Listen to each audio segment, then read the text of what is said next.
What are your thoughts about Mr. Barton's comments this morning? Well, since you know I never say what's on my mind, I probably shouldn't comment on Mr. Barton's comment. Oh, come on.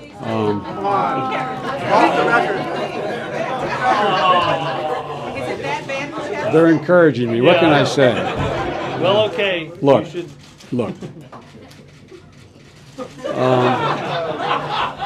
How big of a deal was it? Thank God my mother wasn't around. Look, guys, I find it incredibly insensitive, incredibly out of touch. The reason why I got involved in politics, the reason why the president I ran, the president got involved, is the one primary role for government is to protect people who are being taken advantage of, protect people who are in extreme straits and not able to take care of the circumstances themselves. I've been down in the Bayou area off and on for the last 36 years. My daughter went down to Tulane. I was worried she was not going to come home. I think I know the area relatively well as an outsider.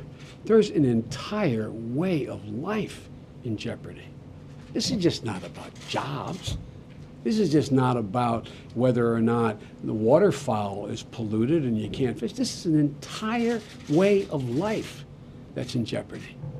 And to sit there and say that we're being, in effect, as I understood the statement, that he was ashamed we're being tough on an oil company who caused the problem. I mean,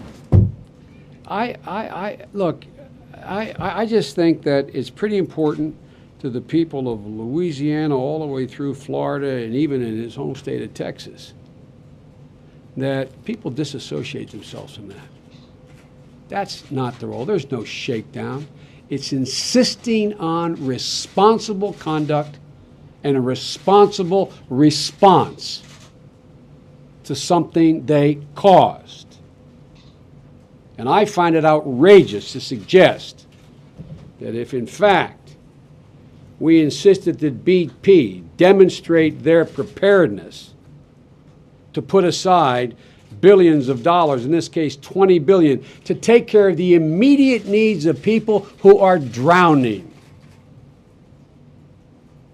These guys don't have deep pockets. The guy who runs the local marina, the guy who has one shrimping boat, the guy who has one small business, he can't afford to lose $10, $12, $15, $30,000 a month.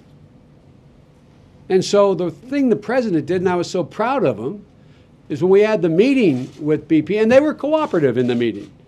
They were cooperative. He said, look, what I want you to do is take care of those people now who, if they don't get help now, are going to be gone. And I might add, this fund is not a ceiling. And people can go back to it as many times as they can prove they have been damaged and they need help. And the cleanup cost are all BP's cost, separate, apart, and above that $20 billion. What is wrong with that? How is that a shakedown? I mean, I don't know. I find it pretty astounding, the comment.